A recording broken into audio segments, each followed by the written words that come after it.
കൃഷ്ണകുമാർ പറയുന്നത് അദ്ദേഹത്തിന്റെ സത്യവാങ്മൂലമൊക്കെ ഇംഗ്ലീഷിലായതിനാൽ ശിവരാജന് വായിച്ച് മനസ്സിലാക്കാനും കൂടി പറ്റിയില്ല. അയാൾ എന്നെ പഠിപ്പിക്കണ്ട. ഞാൻ BJPയുടെ മണ്ഡലം പ്രസിഡന്റ് ആയിരിക്കുമ്പോൾ അയാൾ യുവമോർച്ചയുടെ ബൂത്ത് പ്രസിഡന്റ്. അയാൾ എന്നെ ഒന്നും പഠിപ്പിക്കണ്ട. അയാൾ എന്ത് പറയുന്നത് എനിക്കറിയില്ല.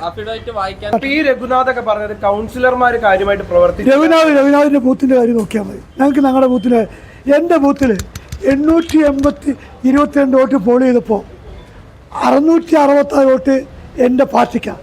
രഘുനാഥിന് പറ്റുമോ? അയാളുടെ ബൂത്തിൽ രഘുനാഥിന് പറ്റുമോ? ചുമതല ഉണ്ടായിരുന്ന ആളല്ലേ അയാളുടെ ഉത്തരവാദിത്തമല്ലേ ഇത് ചലിപ്പിക്കുന്നത്.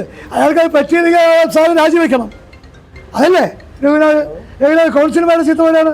കൗൺസിലർമാർ വളരെ പണിയെടുത്തിട്ട് കഷ്ടപ്പെട്ട് ബുദ്ധിമുട്ട് ജയിച്ചതാണ്. ആരും ഔദാര്യം കൊണ്ടൊന്നുമില്ല. പാർട്ടിയുടെ പിന്തുണയും കൗൺസിലർമാരുടെ അധ്വാനമാണ് ചെയ്യാം. ഇത് രഘുനാഥിന്റെ അധ്വാനം ഇവിടെ ഒന്നുമില്ല. സ്ഥാനാർത്ഥിത്വം പ്രഖ്യാപിക്കുന്നതിന് മുൻപ് കൃഷ്ണകുമാർ വേണ്ട മറ്റൊരാളെ പരിഗണിക്കണമെന്ന് നിങ്ങൾ കൗൺസിലർമാരെ ആവശ്യപ്പെട്ടിരുന്നു? ഞങ്ങൾ അതിപ്പോ പറയേണ്ടതല്ല. കഴിഞ്ഞ ഇലക്ഷൻ കഴിഞ്ഞ് ഞങ്ങൾ തോൽവി സമ്മതിക്കുന്നു, ജനവിധി അംഗീകരിക്കുന്നു. ഒന്നും കണ്ട് മടുത്ത ഒരാളിനെ സ്ഥാനാർത്ഥിയായി പലരും ചോദിച്ചിരുന്നു, ഇയാളല്ലാതെ വേറെ ആളില്ല എന്നൊക്കെ പല വോട്ടർമാരും ശിവരാജേട്ടനും നേരിട്ടില്ലായിരുന്നു. അതൊന്നും എന്നെ പ്രസക്തിയില്ല. ഞങ്ങൾ പറയേണ്ടത് നേതൃത്വത്തോട് സ്ഥാനാർത്ഥി മുമ്പ് പറഞ്ഞു കഴിഞ്ഞു. ഇനി അതിനെ കുത്തിപ്പൊക്കേണ്ട ആവശ്യമില്ല. എനിക്ക് ഈ തെരഞ്ഞെടുപ്പ് അദ്ദേഹത്തിന് ഈ പാലക്കാട് നഗരത്തിന്റെ അതിർത്തി അറിയും.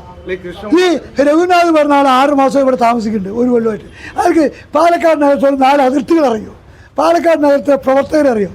മെട്രോ ശ്രീധരൻ മത്സരിക്കുമ്പോൾ പ്രവർത്തിച്ചതിൻ്റെ 50% പ്രവർത്തകർ നിരാശരായിട്ടിരിക്കുകയാണ്. അവരെ അളക്കാൻ ഇയാൾക്ക് സാധിച്ചോ?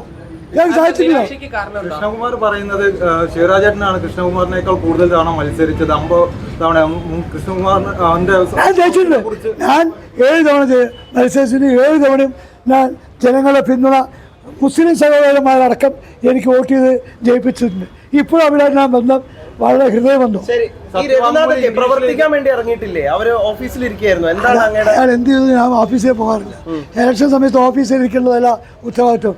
വീടുകളിൽ പോകേണ്ടത് ആ പണിയാണ് ഞാൻ ചെയ്തിരിക്കുന്നത്. എനിക്ക് ഈ ഇലക്ഷനിൽ രഘുനാഥും ജില്ലാ പ്രസിഡന്റ് എന്ന ഉത്തരവാദിത്വം 59 നമ്പർ ബൂത്തിൻ്റെയാണ്. ഞാൻ 59 നമ്പർ പാലക്കാട് മണ്ഡലത്തിലെ ബൂത്തിൻ്റെ. അത് എൻ്റെ ബൂത്താണ്, ഓൺ ബൂത്ത്. എന്നെ സഹായിക്കാൻ പത്തനംതിട്ടത്താള്, കോഴിക്കോട്ടത്താള്, കോട്ടയത്താളൊക്കെ എൻ്റെ ബൂത്തിലുണ്ട്. ഞാൻ പോയാലും എനിക്ക് വോട്ട് കിട്ടുള്ളൂ. 822 വോട്ട് പോൾ ചെയ്തപ്പോൾ അതിൽ 80% വോട്ട് BJPക്ക് വാങ്ങിയ ആളാണ് ഞാൻ. ഇത് കേരളത്തിൽ ഏതെങ്കിലും BJP നേതാക്കന്മാർക്ക് ഈ അഭിമാനം പറയാൻ പറ്റുമോ? ഞാൻ പറയുന്നു, 80% വോട്ട് എൻ്റെ ബൂത്തിൽ വാങ്ങിയതാണ്. 88 മുതൽ ഞാൻ ജയിച്ച ശേഷം 80% കുറഞ്ഞ വോട്ടേ ഇല്ല. കഴിഞ്ഞ കൂടി കൃഷ്ണകുമാർ മത്സരിക്കുമ്പോൾ വാങ്ങിയതിനും വെച്ച് 40 വോട്ട് കൂടുതൽ എത്തണം.